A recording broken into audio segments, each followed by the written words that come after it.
හරිද ජනාධිපතිතුමා කියන මොන බාධකාවත් ප්‍රතිසංස්කරණ නවත්තන්න කිසිසේත් මේක කාටවත් නවත්තන්නත් බෑ කියලා. පැහැදිලිවම ජනාධිපතිතුමා පිළිගන්නවා මේ රට නොගැලපෙන ප්‍රතිසංස්කරණයක් වුණත් එතුමා කරන්න සූදානම් කියන කාරණය. ඉතින් ජනාධිපතිතුමා තේරුම් ගත යුතුයි මේ රටට අවශ්‍ය සහ රටට ගැළපෙන දේවල් කරනවා මිසක් ඔය උද්දච්ච මානසිකත්වකින් තීන්දුව ගැනීම තුළ මේ රටේ ජනතාවටවත් රටටවත් ජනාධිපතිතුමාටවත් සාධාරණයක් ඉෂ්ට වෙන්නේ නැහැ. ඒ හින්දා මේ රටේ ජනතාව වගේම අපි පැහැදිලිව විශ්වාස කරන අධ්‍යාපන ක්‍රමවේදය ඇතුළු මේ රටේ රාජ්‍ය ආයතනයේ වෙනසක් වෙන්න ඕනේ. හැබැයි අධ්‍යාපනයේ වෙන වෙනස මේ රටට ගැලපෙන්න ඕනේ. ඒක මේ JVP එකට ගැලපෙන වෙනසක් කරලා හරියන්නේ නැහැ. ඉතින් ජනාධිපතිතුමා හිතන් ඉන්නවා නම් JVP එකට ගැලපෙන ප්‍රතිසංස්කරණය තමයි මේ රටට ගැලපෙන්නේ කියලා. ඉතින් එතුමාට වැරදිලා. ඉතින් අපි එතුමාගෙන් ගෞරවයෙන් ඉල්ලන්නේ කරුණාකරලා මේ රටේ සංස්කෘතියට ආගම දහමට අත තියන්න ලෑස්ති වෙන්න එපා. රටට නොගැලපෙන දේවල් කරන්න ලෑස්ති වෙන්න එපා. අපි නවීකරණය වෙමු. අපි නූතනත්වයට යමු. හැබැයි මේ නවීකරණයට වීම නූතනත්වයට යන ගමන තුල අපේකම අපේ සංස්කෘතිය විනාශ කරන ලෑස්ති වෙන්න එපා. ඒක දැන් අධ්‍යාපන ප්‍රතිසංස්කරණ කතාවේ විද්‍යාරත් මහත්තයා කියනවා සම්පූර්ණ නිලධාරීන්ගේ මේක වරදක් කියලා. එතුමත් කියනවා මේක වරද නිලධාරීන් කියලා. දැන් වරදක් තියෙනවා. හැබැයි ජනාධිපතිතුමා කියනවා කවුරු මොනවා කිව්වත් අපි මේක කරනවා. ඒ කියන්නේ වරදක් තියෙනවා වරද නිවැරදි කරන්න සූදානම්ුත් නැහැ රටේ ජනාධිපතිවරයා.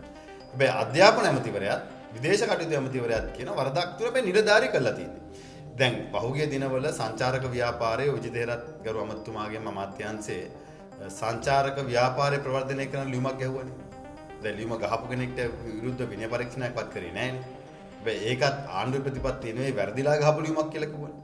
ඒ වගේම අපදා කළමනාකරන රෙගුලාසි අස්සෙත් වගේම වචන කීපයක් ඔය විෂයපතේම ආවනේ.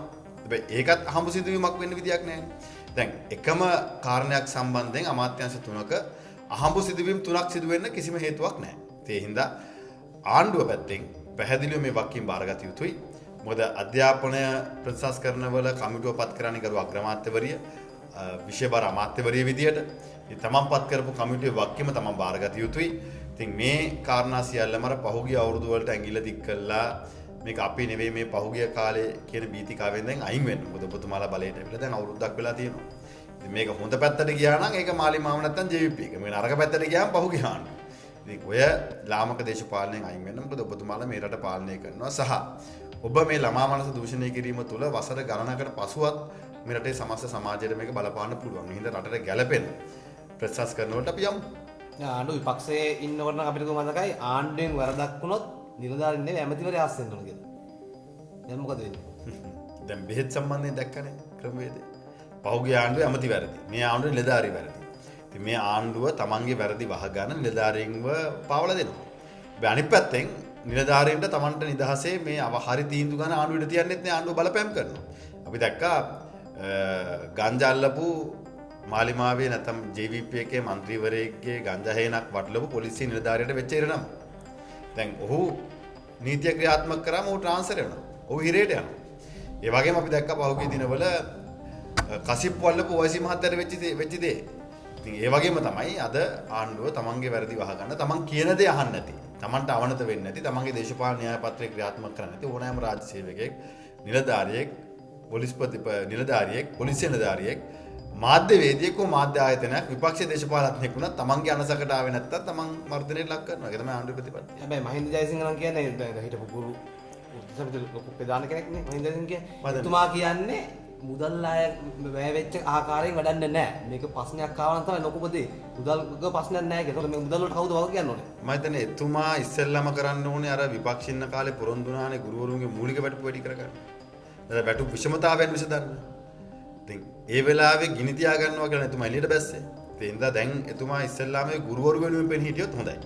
ඒ වගේම තමයි දැන් රාජ්‍ය දේපොළ අවභාවිතය හෝ මුදල් නාස්ති වීම සම්බන්ධයෙන් විපක්ෂයට පහුගිය අවුරුදු ගණනාවට තියෙන න්‍යාය පත්‍රෙම මේ ආණ්ඩුවටත් අනුගමනය කරන්න.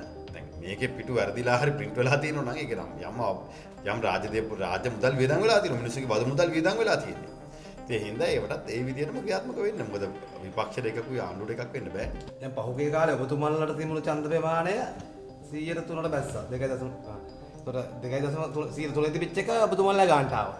දැන් මොකද වෙන්නේ ඉස්සරහට මොකද වෙන්නේ? මොකද කරගන්න බලාපොරොත්තු?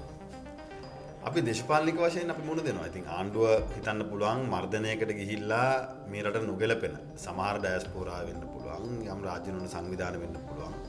එයාගේ වමනාව මත මේ රටේ සංස්කෘතියත් සමාජයත් විනාශ කළා. අර 80ට 89 ආයුධයෙන් කරන්න බැරි වෙච්ච දේ බලයට ඇවිල්ලා මේ රටේ කරන්න පුළුවන් කියලා හිතනවා නම් මොකද පැහැදිලිවම පොලිසිය බාර ඇමතිවරයා ඇතුළු මේ ආණ්ඩුවයට පොලිසිය එක ප්‍රශ්නයක් තියෙනවා. මොකද 80ට 89 කට්ටිය පොලිසිය එක හැප්පුණා. හමුදාව එක හැප්පුණා. හැබැයි ඒ වාඩුව දැන් පොලිසියෙන් ගන්න එපා. දැන් ඔබ පොලිසිය බාර වෙන්නේ. පොලිසියට විරුද්ධව හිටපුවා නෙවෙයි. දැන් පොලිසියට විරුද්ධව නෑ ඔබ පොලිසිය බාර වෙන්නේ. ඉතින් 80ට 89 අර පරණ අපේ භාෂාවෙන් වෙන ඇරියස් එක දැන් පොලිසියෙනුයි හමුදාවෙනුයි ගන්න ලෑස්ති වෙන්න එපා. අනිත් පැත්තෙන් ඔබ මේ රටේ ජනතාවට වෙච්ච පොරොන්දු ඉටු කරන්න කටයුතු කරන්න. ඒ හින්දා ආණ්ඩුව හිතනවා නම් තමන් බලයට ආවේ පහුගිය කාල සීමාව යම් තුන්වෙනි පාර්ශ්වයක අවශ්‍යතාවය ඉෂ්ට කළා. මේ රටේ ඒකීයත්වය වගේම සමාජය විනාශ කළා. ගෙදර යන්න කියලා. ඉතින් ඒකට නම් අපිට තියන්නේ නැහැ.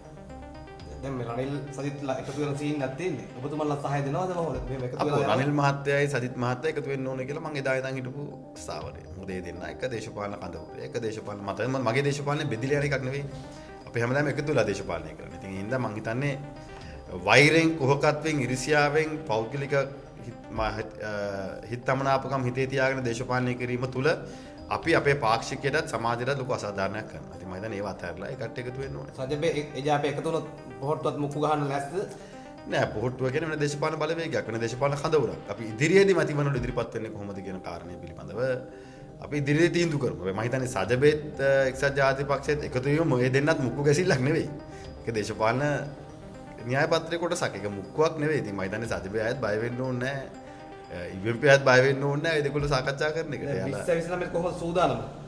මම දැන් ඉස්සෙල්ලාම අපි 2029ට පෙර මේ අවුරුද්දේ ආරම්භයේම මහා දැවැන්ත අභියෝගයක් එක්ක අපි ආරම්භ කරේ. එක පැත්තකින් ස්වභාවික ස්වභාව ධර්මයෙන් අනිත් පැත්තේ සංස්කෘතිය පැත්තෙන්. ආගම දහම් පැත්තෙන්. හෙළ සංස්කෘතිය විනාශ කරන්න ලොකු වෑයමක් යනවා මේ ආණ්ඩුව ඇතුළෙම. ඒ වගේම සුභාග විපතක් වෙලා තියෙද්දි ජනතාව තවමත් අවතැන් කඳුරුවල ජීවත් වෙනවා. ඉතින් මේ කාරණා එක්කම අසීමිත බදුබර නැවත ගොවිබිම් ශක්තිමත් කරලා දීවරය ශක්තිමත් කරලා කොහොමද අපි මේ රටේ ආර්ථිකය ශක්තිමත් කරන්නේ ගොවියාගේ ආර්ථිකය ශක්තිමත් කරන තරුණ පරම්පරාව රැකියාව උත්පාදනය කරන්නේ කොහොමද කියන කාරණයට අපි මුණ දෙන්න ඕනේ. ඉතින් මම හිතන්නේ අපි සියලු දෙනාම කළ යුත්තේ ඉදිරි කාල සීමාව තුළ ඒකට අවශ්‍ය නායකත්වයේ දේශපාලන බලවේගයක් විදිහට විපක්ෂණල් ලබා දෙන එක. අන්තිම පස්සේ දැන් 2029 දැන් එජාපේ පොහොට්ටුව සජබේ ඔක්කොම එකතු වෙලා යද්දි පොදු අපේක්ෂක ඉදිරිපත් කරන්න ගැටලුවක් ආවොත් ඔබතුමා මම දන්නේ ඒ සියලුම කාරණා අපි 2029 දී කතා කරමු. අද කතා කර යුතු කාරණයක් නෙවෙයි. අද අපි දේශපාලනික වශයෙන් අපි සියලු පක්ෂයක සාකච්ඡා කරමින් අපි ඉදිරියේදී අපි විපක්ෂයේ දේශපාලන බලවේගයක් විදිහට අපේ පක්ෂය ඇතුළු අනිත් පක්ෂ ක්‍රියා කරන ආකාරය පිළිබඳ අපේ අවධානය යොමු කිරීම තමයි කළ යුත්තේ. අපේක්ෂකයා කවුද? කාත් එක්කද සන්දාන වෙන්නේ? කොහොමද සන්දාන වෙන්නේ කියන එක අපි ඉදිරියේදී බලමු.